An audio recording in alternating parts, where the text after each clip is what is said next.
Tinggi badan amat semampai, petani pergi mengambil talas, rajin belajar pangkal pandai, semangat terus, jangan malas.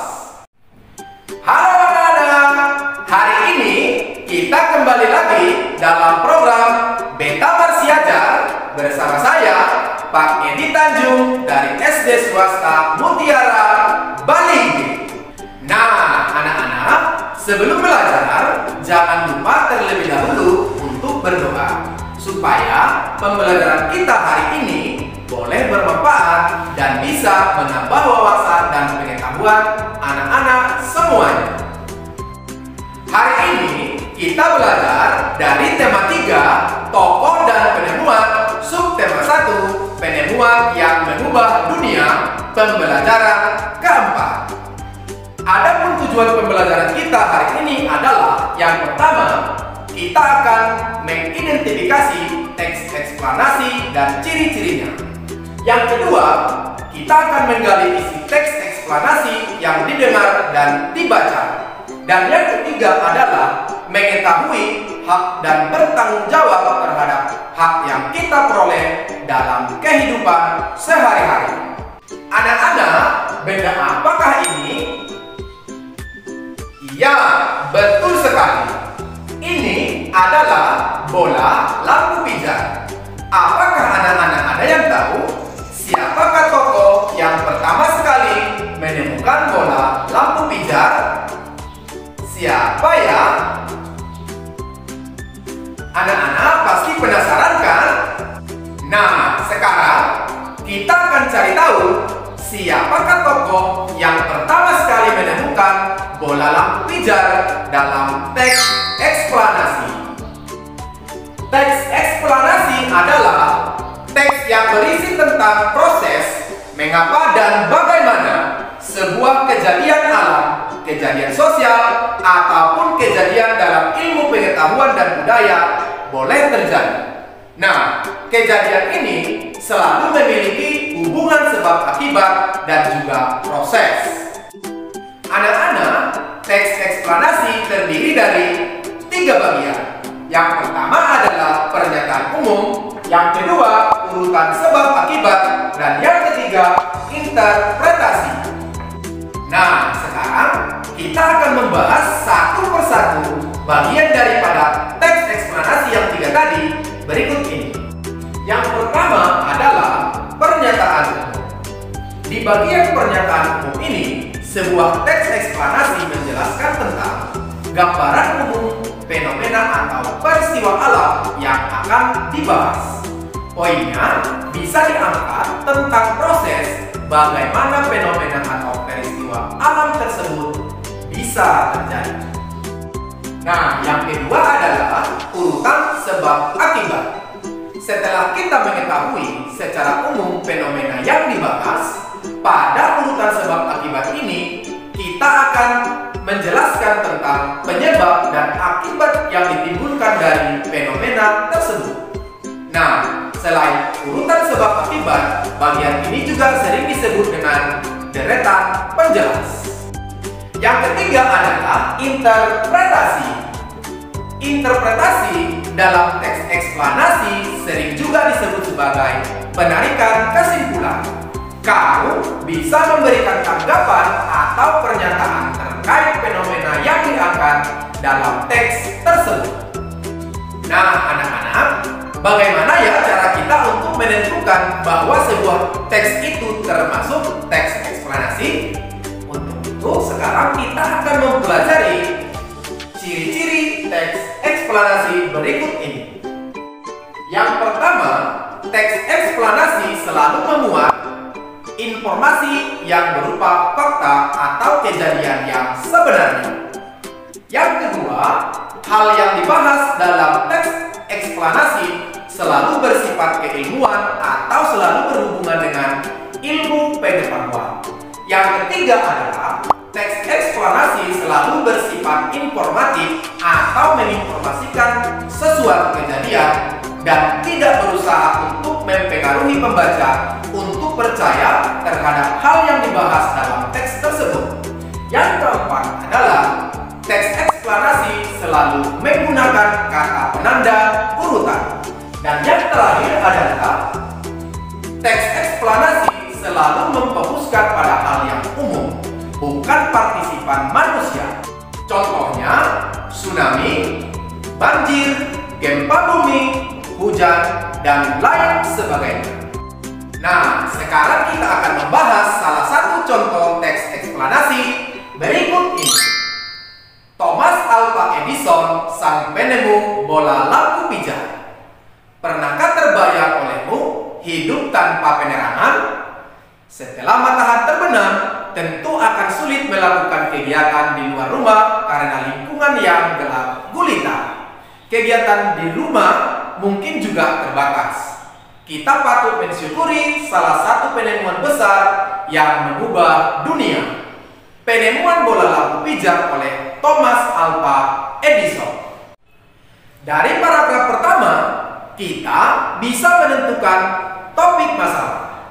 Nah, topik masalah dalam paragraf tersebut adalah teks tersebut membahas tentang sejarah ditemukannya bola lampu pijar oleh ilmuwan yang bernama Thomas Alva Edison.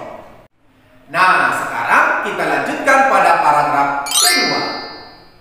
Thomas Alva Edison lahir di Milan, Ohio pada tanggal 11 Februari 1947. Ia tidak pernah menyelesaikan pendidikan resmi di sekolah. Ia hanya sempat bersekolah selama 3 bulan. Setelah itu, Edison diajari oleh ibunya di rumah. Walaupun tidak mengikuti pendidikan formal, terlihat bahwa Edison memiliki rasa ingin tahu yang sangat tinggi. Di usia 11 tahun, Edison sudah dapat membuat telegraf sederhana. Dan di usia 12 tahun, ia memanfaatkan waktu luangnya untuk membaca literatur dan melakukan berbagai percobaan. Pada tahun 1861, ia dapat mencetak koran. Koran terbitannya berjudul Weekly Herald, laris terjual. Pada paragraf kedua ini, kita akan menentukan deret penjelas. Siapakah Thomas Alva Edison? Thomas Alva Edison adalah seorang ilmuwan penemu bola lampu pijar yang lahir di Milan, Ohio pada tanggal 11 Februari 1847. Selanjutnya, paragraf ketiga. Ia melihat dunia butuh penerangan. Ia juga menghabiskan waktu selama 2 tahun serta dana yang cukup besar untuk mengembangkan penemuannya. Melalui kerja kerasnya, pada tanggal 21 Oktober 1879, lahirlah lampu pijar listrik pertama yang dapat menyala selama 40 jam. Dari paragraf ketiga tadi, kita akan menentukan deret penjelas selanjutnya. Bagaimana Thomas Alva Edison menemukan bola lampu pijar? Ia melihat dunia butuh penerangan. Ia juga menghabiskan waktu selama 2 tahun serta dana yang cukup besar untuk mengembangkan penemuannya. Dan ini adalah paragraf yang terakhir. Kegigihan Thomas Alva Edison memberikan hal baru bagi dunia. Rasa ingin tahunya yang tinggi dan sikap pantang menyerahnya mampu mengubah dunia menjadi lebih baik. Nah, anak-anak, setelah tadi kita menentukan topik masalah dan deret penjelas di paragraf 1, 2, dan 3, sekarang kita akan menentukan kesimpulan dan pesan apa yang dapat kita pelajari dari teks eksplanasi tersebut. Nah, apa yang kamu simpulkan tentang sikap Thomas Alva Edison? Thomas Alva Edison memiliki sikap rasa ingin tahu yang sangat tinggi dan pantang menyerah. Nah, anak-anak, itulah dia tadi bagaimana caranya kita menentukan topik masalah, deret penjelas atau hubungan sebab akibat, dan interpretasi atau kesimpulan dalam sebuah teks eksplanasi yang berjudul Thomas Alva Edison, sang penemu bola lampu pijar. Nah, setelah Thomas Alva Edison menemukan bola lampu pijar, apa ya manfaatnya yang dapat kita peroleh dari penemuan tersebut? Tentu saja, kita dapat memperoleh manfaat yang sangat banyak. Tentunya, kita memperoleh banyak sekali manfaat. Contohnya, untuk penerangan. Dapat menerangi rumah, menerangi jalan raya, dan menerangi tempat-tempat lainnya. Selain itu, kita juga dapat melakukan berbagai aktivitas ataupun kegiatan pada malam hari, seperti menonton televisi, belajar, dan kegiatan lainnya. Semua orang berhak untuk memperoleh dan menikmati manfaat dari penemuan bola lampu pijar oleh Thomas Alva Edison tersebut.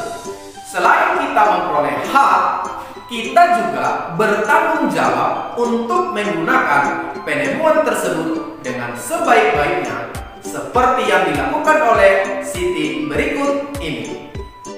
Nah, anak-anak, coba kita perhatikan gambar Siti berikut ini. Kalau kita lihat, kira-kira Siti lagi ngapain ya? Ya, Siti sedang belajar. Siti bisa belajar pada malam hari karena menggunakan lampu belajar. Lampu belajar itu adalah hadiah dari ayah Siti, sehingga bisa dia gunakan untuk belajar pada malam hari. Maksud apa? Selain menggunakan bola lampu belajar, Siti juga bertanggung jawab untuk menjaga dan merawat bola lampu belajarnya tadi. Nah, bagaimana ya caranya Siti untuk menjaga dan merawat lampu belajarnya?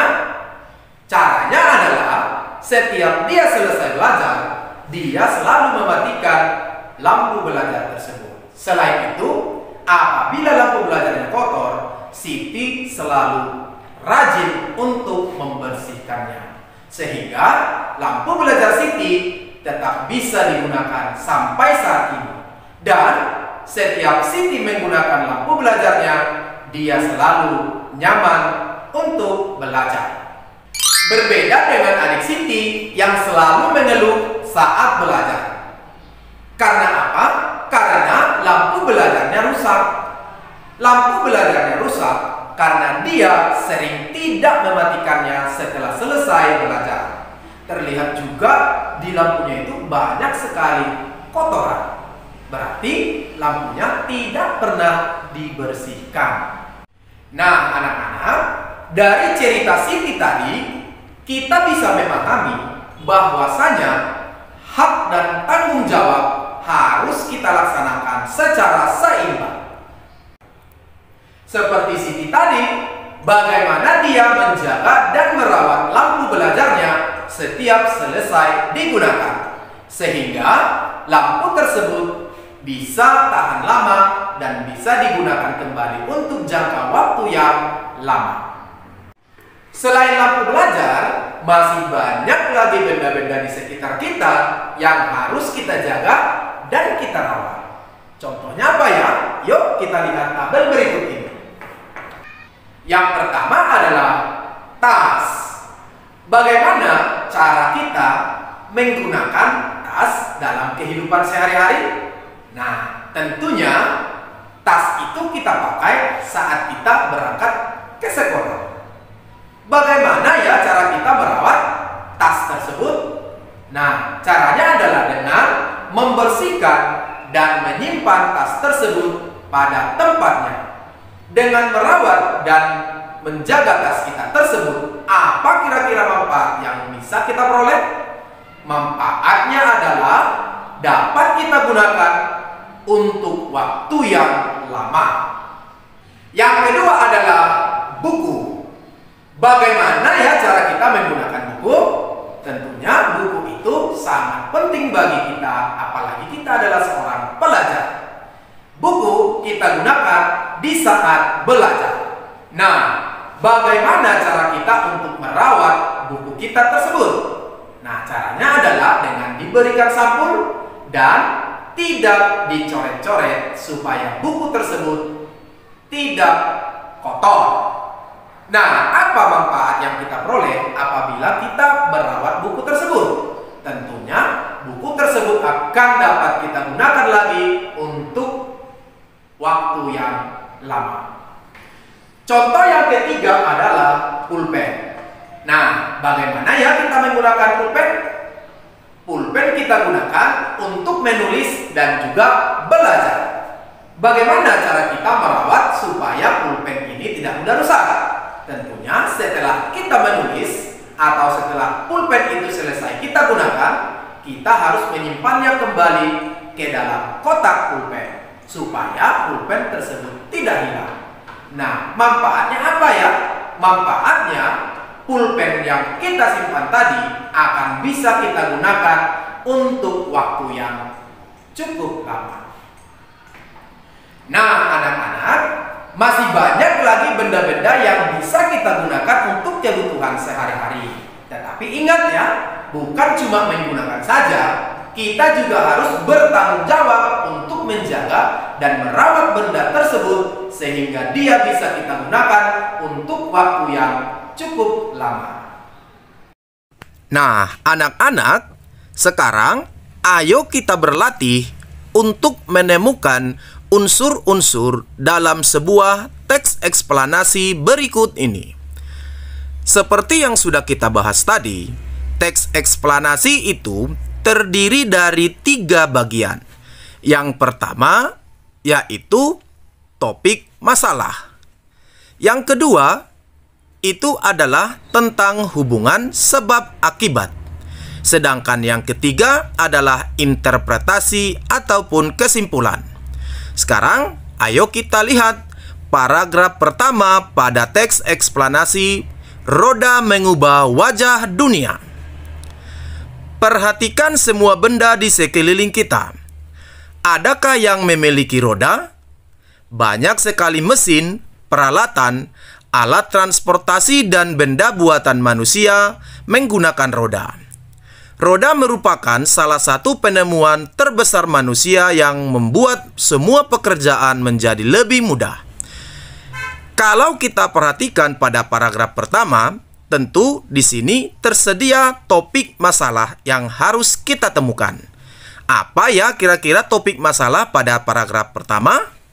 Nah, ternyata topik masalah pada paragraf pertama adalah penemuan roda dan manfaatnya bagi kehidupan manusia.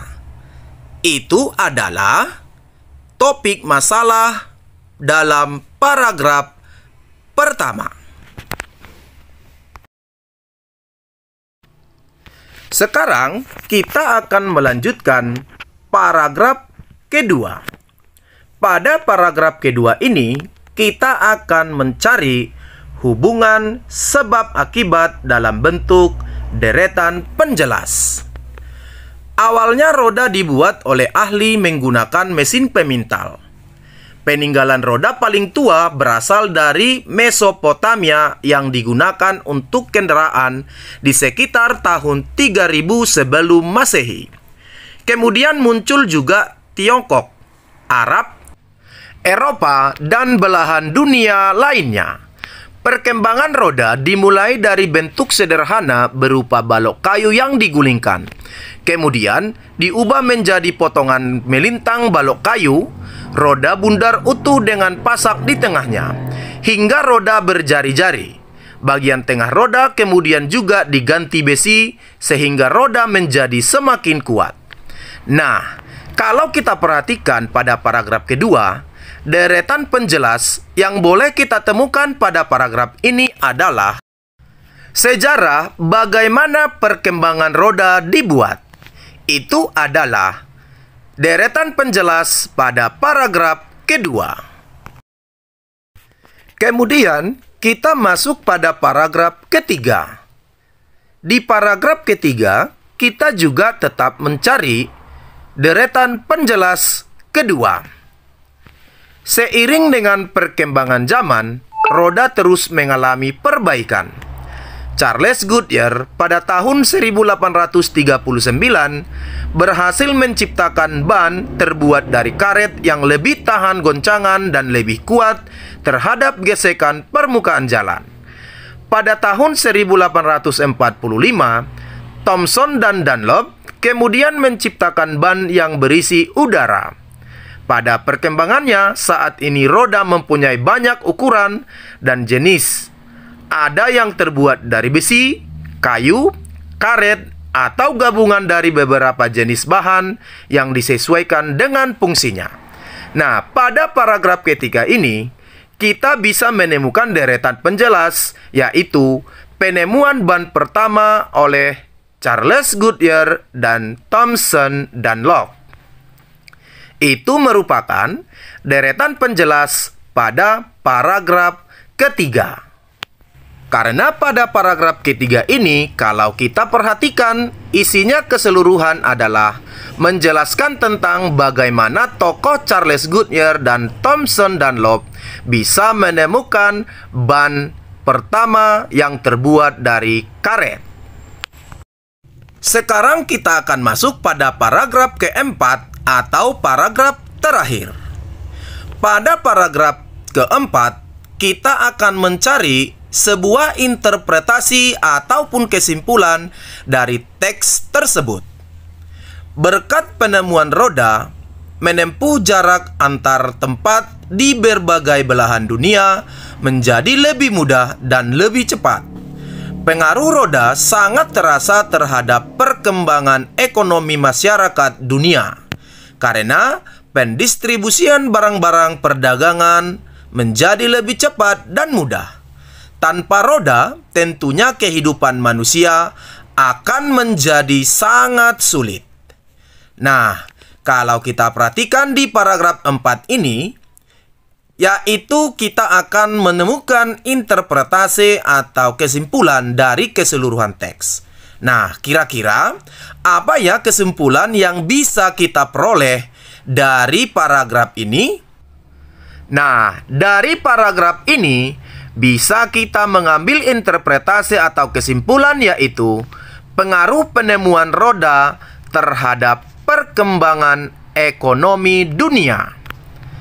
Nah, itulah anak-anak bagaimana cara untuk menentukan struktur atau bagian daripada teks eksplanasi yang berjudul Roda Mengubah Wajah Dunia. Nah, anak-anak, apa ya yang sudah kita pelajari untuk hari ini? Kita sudah mempelajari tentang teks eksplanasi, yaitu teks yang menjelaskan tentang proses, mengapa dan bagaimana sebuah peristiwa terjadi. Yang kedua, kita sudah menggali isi teks eksplanasi yang didengar dan dibaca, yaitu Thomas Alva Edison, sang penemu bola lampu pijar. Dan yang ketiga adalah kita sudah mengetahui hak dan bagaimana kita harus bertanggung jawab terhadap hak yang kita peroleh dalam kehidupan sehari-hari. Oke anak-anak, demikianlah pembelajaran kita hari ini. Semoga apa yang kita pelajari hari ini bermanfaat bagi anak-anak semuanya. Jangan lupa tetap jaga kesehatan dan tetap semangat untuk belajar. Sampai jumpa pada pembelajaran berikutnya. Bye-bye.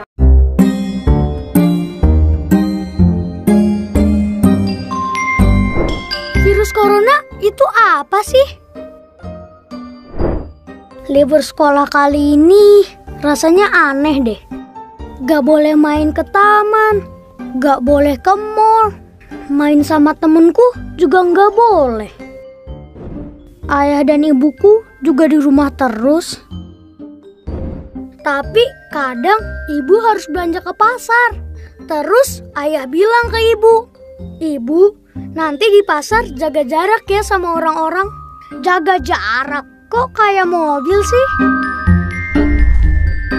Dan waktu ibu pulang, aku berlari untuk memeluk ibuku. Tapi ibu malah bilang, "Jangan dekat-dekat ibu." Aku sedih Orang-orang pada kenapa sih? Tapi akhirnya aku mengerti kalau jaga jarak itu penting. Karena kita sedang berusaha menghindari virus corona. Virus corona adalah virus yang baru ditemukan. Dalam bahasa Latin, corona artinya mahkota.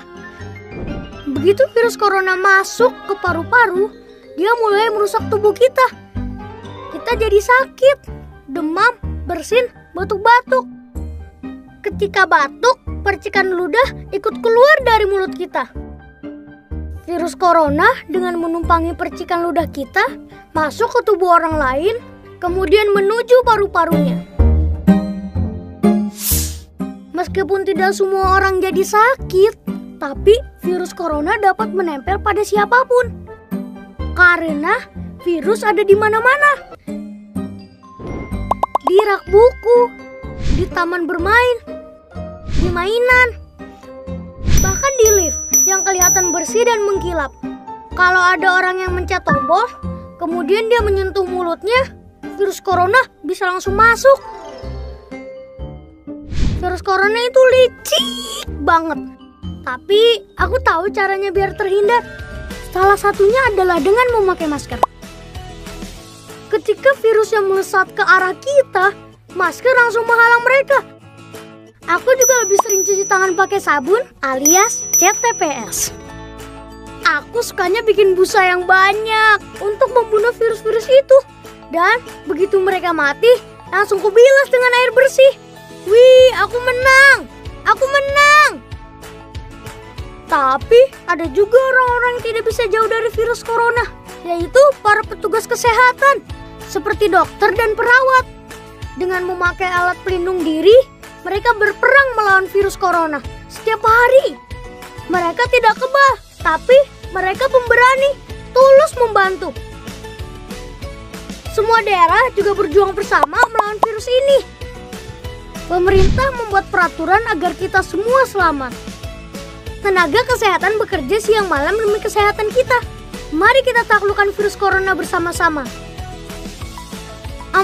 Tapi aku bisa bantu apa ya? Oh, aku tahu. Asal kita tetap di dalam rumah, virus tidak akan menyebar luas. Jadi, aku mainnya di rumah aja. Sementara orang dewasa berperang melawan virus corona dengan caranya masing-masing. Kita tunggu saat virus corona mengakui kekalahannya. Wah, jadi aku bisa main lagi.